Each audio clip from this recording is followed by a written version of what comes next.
കൊച്ചിയുടെ ഹൃദയത്തിൽ തോപ്പുംപടിയെ ഒരു പുതിയ രുചിലോകം നിങ്ങൾക്കായിതാ ബനാവിൽ. അവിൽ മിൽക്കിൽ ഫ്രഷ്നെസിന്റെയും ക്വാളിറ്റിയുടെയും മറുവാക്ക്. ഓർമ്മകൾ പങ്കുവെക്കാൻ, കൂട്ടുകൂടാൻ, ഒരുമിച്ചിരുന്ന് ആസ്വദിക്കാൻ പറ്റിയ നിങ്ങളുടെ സ്വന്തം ഇടം. 80-ൽ പരം വെറൈറ്റികളിൽ ഓരോരുത്തരുടെയും ഇഷ്ടമറിഞ്ഞ് പലതരം ഫ്ലേവറുകളിൽ ഇനി ഡയറ്റ് നോക്കുന്നവർക്കും മടിക്കാതെ ആസ്വദിക്കാം ബനാവിൽ. കുടുംബത്തോടൊപ്പം കൂട്ടുകാരുമൊത്ത് നിങ്ങളുടെ സന്തോഷത്തിന്റെ നിമിഷങ്ങൾക്ക് ബനാവിലുണ്ട് കൂടെ.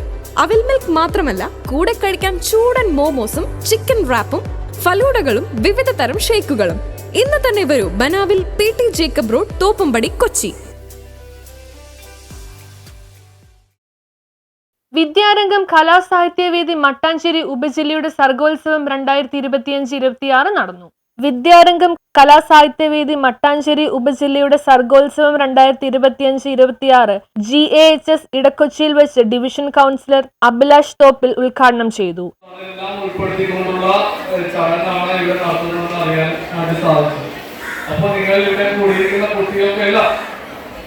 പലർക്കും നല്ല രീതിയിലുള്ള കഴിവുകൾ അത് വളർത്തിയെടുക്കുവാൻ സാധിക്കുന്ന രീതിയിൽ നിങ്ങൾക്ക് ഈ ചടങ്ങ് ഉപകാരപ്പെടുമെന്ന് ഞാൻ ആശിക്കുകയാണ്.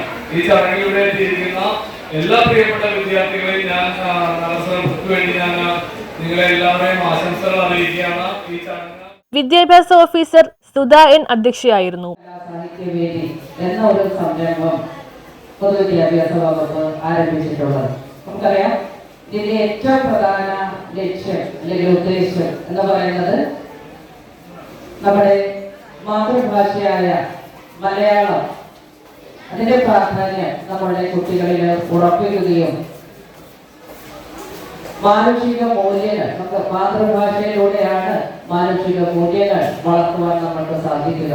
അതുവഴി ഏറ്റവും മികച്ച വ്യക്തികളായി, ഏറ്റവും മികച്ച പൗരന്മാരായി വളരുക എന്ന ഒരു ലക്ഷ്യത്തോടെയാണ് ഈ ഒരു ഉപജില്ലാ ജോയിന്റ് കോർഡിനേറ്റർ നിഷ MN സ്വാഗതം പറഞ്ഞു. സാഹിത്യ സെമിനാർ, വാഗ്മയം, ഭാഷാ പ്രതിഭ പരീക്ഷ വിജയികൾ എന്നിവർക്ക് പുരസ്കാരം നൽകി. ബിനിത PM കൃതജ്ഞത പറഞ്ഞു. ശില്പശാല നടത്തിയ പ്രതിഭാധരനായ സ്നേഹചന്ദ്രൻ ഏഴിക്കര, സുധീഷ് ഷേണായി, സുബേർ PM, സലീഷ് പാണ്ഡവാസ്, പ്രകാശ് പ്രഭു V, നമിമോൾ VS, പ്രണവ് VS എന്നിവർ ശില്പശാലകൾ നടത്തി. കുട്ടികളുടെ സർഗവാസനകളെ ഉണർത്താൻ കഴിയുന്ന വിധത്തിലുള്ളവയായിരുന്നു എന്ന് കുട്ടികൾ അഭിപ്രായപ്പെട്ടു. ശില്പശാലയിലെ മികച്ച പ്രകടനം കാഴ്ചവെച്ചവർക്ക് ഉപഹാരം നൽകി. അവരെ ജില്ലാ തലത്തിലേക്ക് തിരഞ്ഞെടുക്കുകയും ചെയ്തു. News bureau, Mattancherry.